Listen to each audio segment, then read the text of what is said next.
Life was ticking along just fine for me. At 28, designing apps was not just a job, but my passion. I've always been the type to stand on my own 2 feet, never really needing anyone to hold my hand through life's ups and downs. My parents, miles away in another city, were always just a phone call away, but it's been years since I've asked them for anything more than their love and advice. My cozy apartment was my castle, a stone's throw from the hustle of the design studio, where I poured my creativity into work that felt more like play. I wasn't one for the club scene or loud parties. My idea of a perfect evening was diving into the latest design trends or exploring the genius of the greats in my field. But I did love the outdoors. The quiet solitude of the park near my place was my sanctuary. That's where this whole roller coaster started, on a path I'd walked 100 times before. I remember the day clearly. The sun was just right, not too harsh, casting a gentle glow over the park. I was lost in thought, headphones in, probably mulling over some project or another, when I stepped onto the beaky path without looking. Out of nowhere, this guy on a bicycle screeched to a halt right in front of me. "Wah, watch where you're going!" he shouted, a mix of annoyance and relief in his voice. Startled, I yanked out my headphones. "Oh, shoot, I'm so sorry, I wasn't looking," I stammered. He was panting, catching his breath, but there was a smile starting to form on his face. "Clearly you okay, though? Didn't mean to scare you." "Yeah, I'm fine, just a bit shaken. And you?" "I'll live. Bikes can be replaced, people not so much," he said, leaning on his bike, now completely at ease. "That's how I met Alex. He was your typical city guy, worked at a car sales company, always with a story to tell. He had this rugged charm about him, with a grin that could light up the darkest rooms. Despite our rocky start, we ended up chatting right there in the middle of the path. "So, you always jump in front of bikes for fun, or is today a special occasion?" he teased, the smirk never leaving his face. "Huh, first time for everything, I guess. I'm usually more aware of my surroundings," I shot back, trying not to show how embarrassed I was. "Alex," he said, extending a hand. I shook it. "Nice to meet you, Alex. I'm Lena. And let me guess, you're one of those artsy types, right? You've got that creative vibe," he laughed. "Is it that obvious?" "Yeah, I'm a designer. Applications mostly," I confessed. "Knew it," he exclaimed, as if he had won a prize. "I work in car sales. Not as glamorous, but it pays the bills." We talked for a bit longer, sharing bits and pieces of our lives. The conversation flowed so easily. It was like we'd known each other for years, not minutes. When we finally said goodbye, we exchanged numbers, and I walked away with a weird feeling in my stomach. Excitement, maybe? I wasn't sure. After that day in the park, Alex and I started seeing each other more and more. It wasn't long before what started as casual coffees after work turned into late-night dinners and then whole weekends spent together. It was all so quick, yet it felt like the most natural progression in the world. One evening, after a particularly long day at the studio, I came home to find Alex already there, cooking dinner. The aroma of something delicious filled the small apartment, and for a moment I was taken aback by how domestic and right it all felt. Hey, you're home early," I said, dropping my keys on the table and heading straight for the kitchen. "What's all this?" "Just thought I'd surprise you with dinner," Alex replied without turning around. "You've been working so hard lately, figured you could use a break." I wrapped my arms around him from behind, resting my head against his back. "You're amazing, you know that," I chuckled, turning around to face me with a mock bow. "Only the best for my girl. Now, go get changed. Dinner's almost ready." That night, as we sat eating the surprisingly delicious meal Alex had whipped up, the conversation took a turn I wasn't expecting. So I've been thinking, Alex started, his tone more serious than usual. About? I prompted, suddenly nervous. Us. This. Everything we've got going on, he said, gesturing around the apartment. I think it's time we took the next step. My heart skipped a beat. Next step. Yeah, moving together for real this time. No more back and forth between apartments. I was silent for a moment, mulling it over. It was a big step, but then again, wasn't this what I wanted? Are you sure? I finally asked. It's a big commitment. Alex took my hand across the table, his gaze steady. I've never been more sure of anything in my life. I love you, and I want to make this work for real. The sincerity in his voice melted any doubts I might have had. Okay, I said, smiling. Let's do it. And just like that, we began a new chapter together. Finding a new place was surprisingly easy, and before we knew it, we were signing the lease to a bigger, brighter apartment in a neighborhood that was new to both of us. It was exciting decorating our shared space, making it ours. But with the new apartment came new realities, and the honeymoon phase couldn't last forever. One evening, a few months after we'd moved in together, the first real test of our relationship came to a head. Can we talk, Lena? Alex said, his tone serious as he sat down next to me on the couch. I muted the TV, turning to face him. What's up? It's about us, our future. I've been thinking a lot about what I want our life to look like, he started, hesitating a bit before continuing. I think it's time we talked about you, maybe stepping back from work, focusing on us, our home. I felt a surge of frustration. Step back from work, Alex? You know how much my career means to me. I do, I really do. But can't you see we could have so much more if we focused on building a life together, the traditional way? The words hung in the air between us, a stark reminder of our differing views on what our future should look like. Alex, I love you, but I can't just give up on my dreams, my career. That's not the life I want, I said, trying to keep my voice steady. He sighed, running a hand through his hair. I just thought, you'd want the same things I do. It was the first of many conversations, each one a little harder than the last. We were in love, yes, but love wasn't always enough to bridge the gap between two very different visions for the future. One evening, as I was finishing up a project on my laptop, Alex came home looking like he had something on his mind. He dropped his keys on the table with a clatter that seemed louder in the quiet of our place. So, babe, we need to talk, he began, his tone more serious than I'd heard in a while. I closed my laptop, sensing this wasn't going to be a simple conversation. What's up? It's about us, about how we're living. I've been thinking, maybe it's time we start thinking about the future, about kids, Alex said, avoiding my eyes. Kids? Alex, my job is super important to me right now. We've talked about this. Why bring it up again out of nowhere? I replied, trying to keep the frustration out of my voice. Because things change, people change. Isn't it normal to want a family, to want my wife to be more present at home? His words felt like a slap. So what? You want me to just drop everything, my career, just so I can fit into your idea of a normal family? I shot back, the hurt clear in my voice. It's not like that. It's just, that's how families work. The wife takes care of the home and the husband provides.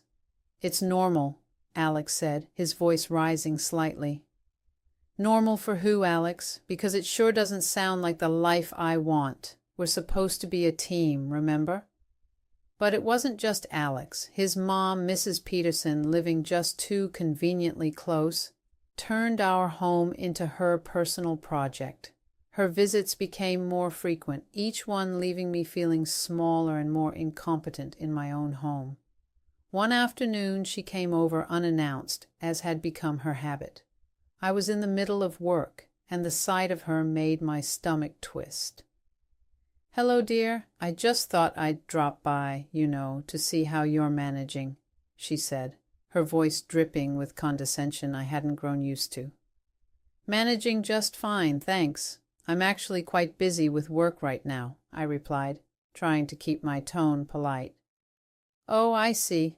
Still glued to that screen, I see. And what about Alex? Shouldn't you be taking care of him? Making sure he has a nice home to come back to?" She began her inspection, finger-testing surfaces for dust, speaking under her breath. "Alex is a grown man. He can take care of himself. And this home is just fine," I retorted, my patience wearing thin. "It's just, when I was your age, I made sure my husband and home were my top priority." "Thanks for the advice, but I think we're managing just fine," I huffed, clearly unimpressed with her response, and continued her critique tour of my home. After what felt like an eternity, she left, leaving a heavy silence in her wake. Alex's and his mother's pressure didn't let up. It was as if they'd teamed up, launching a well-coordinated assault on my independence and career. I remember the day I made the decision to pretend to quit my job. It felt like surrendering, but with a plan in mind. Sitting across from Alex at our small dining table, I braced myself for the conversation. The air was thick with tension, a silent witness to the countless arguments that had preceded this moment. "Alex, we need to talk about this whole job thing," I started, trying to keep my voice steady. He looked up, his expression a mix of surprise and curiosity. "Oh, what about it?" "I've been thinking a lot about what you and your mom have been saying about family and priorities," I said, each word measured, careful not to betray my true feelings. "And?" he prompted, leaning in slightly. "And I've decided to quit my job to focus on us, on our home," I lied, the words tasting like ash in my mouth. For a moment Alex just stared at me, then his face broke into a relieved smile. "Really, babe? That's great. I knew you'd come around. This is going to be so good for us." "Yeah, great," I echoed, a hollow feeling settling in my chest. The plan was simple. I had talked to my boss earlier that week, explaining the situation. He was understanding and offered me the chance to work remotely, a lifeline I clung to like a buoy in stormy seas. So, every morning after Alex left for work, I'd open my laptop and dive into my designs, the creative work a balm to my troubled mind. The savings account I opened was a silent testament to my rebellion, a secret fund that grew with every project I completed. It felt like leading a double life, one where I played the dutiful wife in Alex's presence and a successful designer in his absence. Since one day, while I was deep in work, a knock on the door jolted me back to reality. It was Alex home early. Panicking, I slammed my laptop shut and shoved it under the couch just as he walked in. "Hey, what's up? Why are you home so early?" I asked, trying to sound casual. "Meeting got cancelled. What's up with you? You look guilty as sin," he joked, but his eyes narrowed slightly, noticing my flustered state. "Just surprised to see you is all. Wasn't expecting you back so soon," I replied, forcing a laugh. He shrugged it off thankfully, and the moment passed, but it was a close call, too close. That night, as we lay in bed, Alex turned to me, a serious look on his face. I've been thinking, since you're home all day now, maybe we could start thinking about, kids." Again, it felt like no matter how much I did, how much I pretended, it would never be enough. "Kids, Alex, we've talked about this. I'm not sure now is the right—" "But it's perfect timing. You're at home. We're stable. What's holding us back?" he interrupted, his tone a mix of frustration and eagerness. Everything, I wanted to shout. My job, my independence, our entire relationship hanging by a thread. But I swallowed those words, replacing them with a non-committal. "We'll see, Alex. Let's just take it one step at a time." 3 months into our experiment of living off Alex's salary alone, the cracks were showing, wide and alarming. Our finances were a mess, stretched thinner than I thought possible. I hadn't touched the savings I'd secretly stashed away yet, clinging to the hope that Alex would see reason. But when we sat down to discuss our financial predicament, it blew up in my face. "Alex, we can't keep going like this. We're barely making ends meet. I think it's time I went back to work," I said, trying to keep my voice steady. He slammed his coffee cup down, his face clouding over. "Back to this again. I told you we're fine. You just need to cut back on spending." "Cut back?" I was already stretching every penny till it screamed. "Cut back on what, Alex? We're already down to the basics. I haven't bought anything for myself in months." "That's not the point. You need to learn to manage better." "My mom raised a family on less," he shot back, his words like daggers. I was fuming. His inability to see the reality of our situation was baffling. Before I could argue further, the conversation was cut short by his phone ringing. He picked up, listened for a moment, then hung up with a sigh. "Mom's coming over tomorrow. She thinks she can give us some tips on budgeting." Great! A lecture on thriftiness from the woman who still does her son's laundry. Just what I needed. The next day, his mom, Mrs. Peterson, arrived with all the subtlety of a bulldozer. Without so much as a hello, she launched into her sermon on saving and scrimping, her voice grating in my ears. "You know, dear, when Alex was a boy, we didn't have much, but we made do. Maybe you need to reconsider your priorities," she began, her tone patronizing.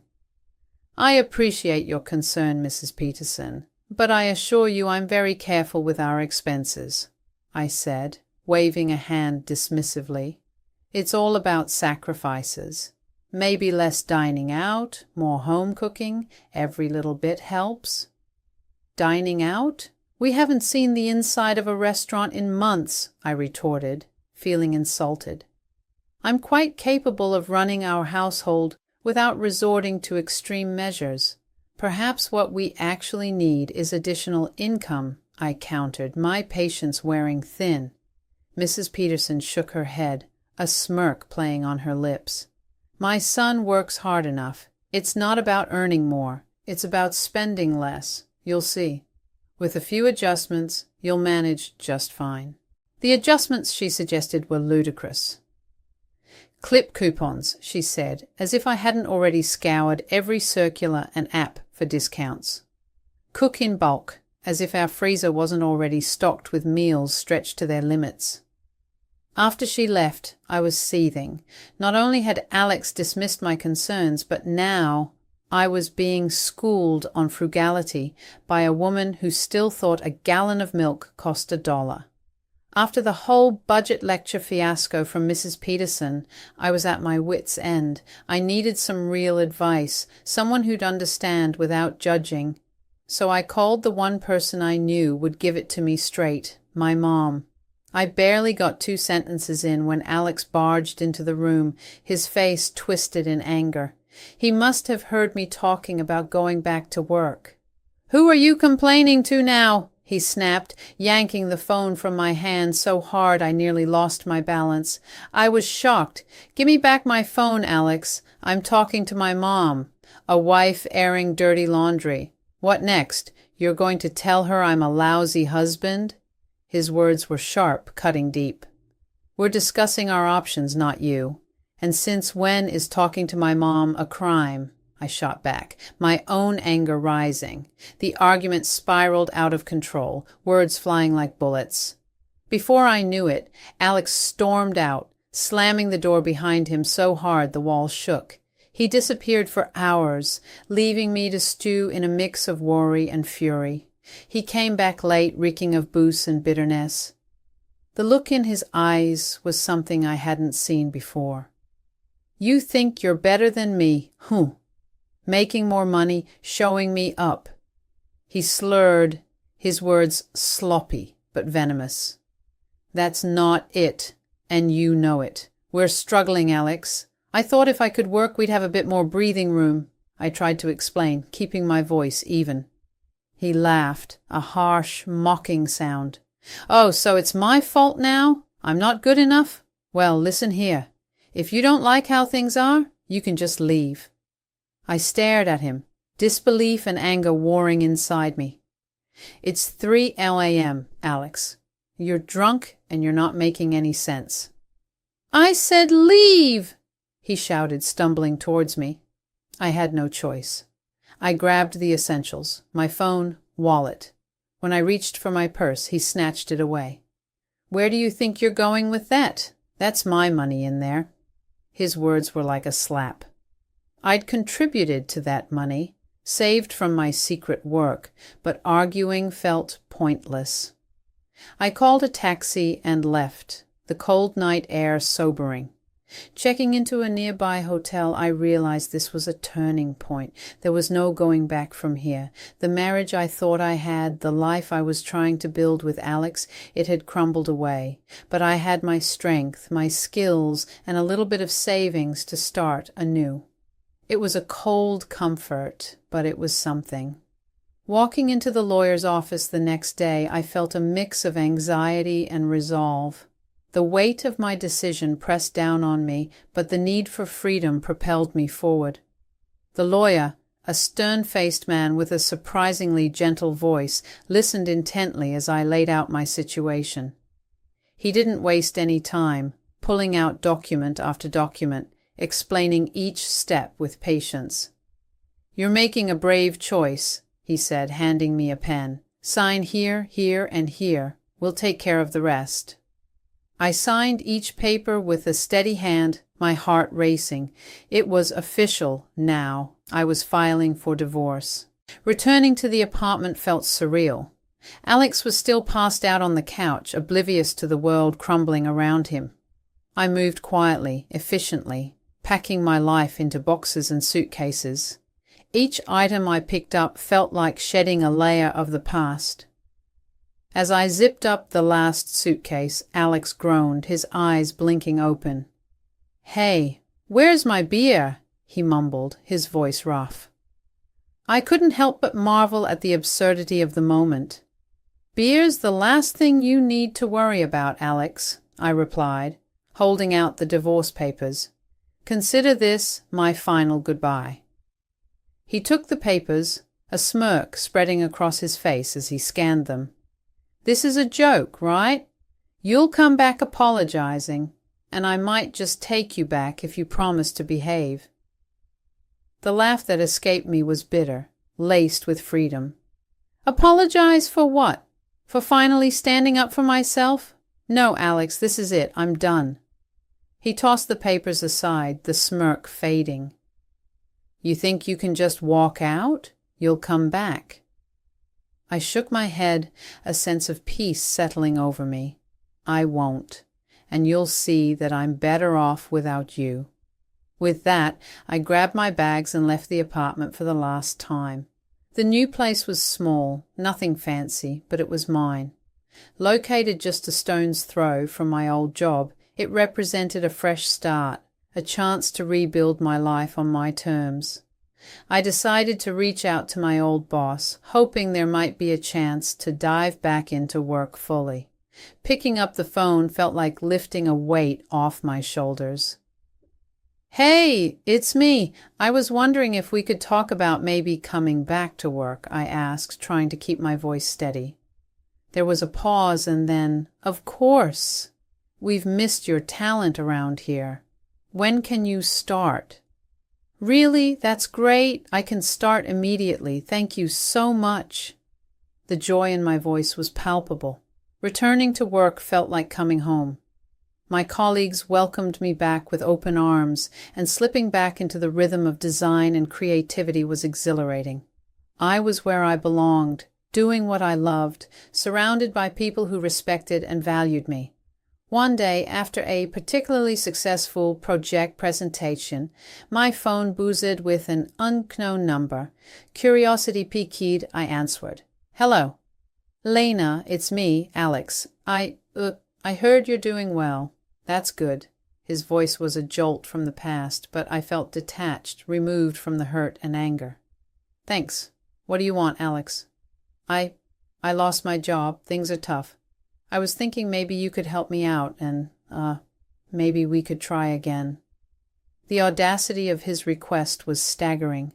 After everything, he still thought he could lean on me, use me as a safety net. "Alex, that part of my life is over. I'm moving forward, not backward. You should do the same." There was silence on the other end, and then a resigned sigh. "Yeah, I guess you're right. Take care then." Hanging up, I felt a surge of empowerment. I had turned the page, ready to write new chapters on my terms. Life now was about rediscovering who I was outside the shadow of a failed marriage. It was about reclaiming my independence, my identity, and my happiness. I started to explore new hobbies, reconnect with old friends, and even began to entertain the idea of dating again, but with a newfound sense of self-worth and clarity about what I deserved.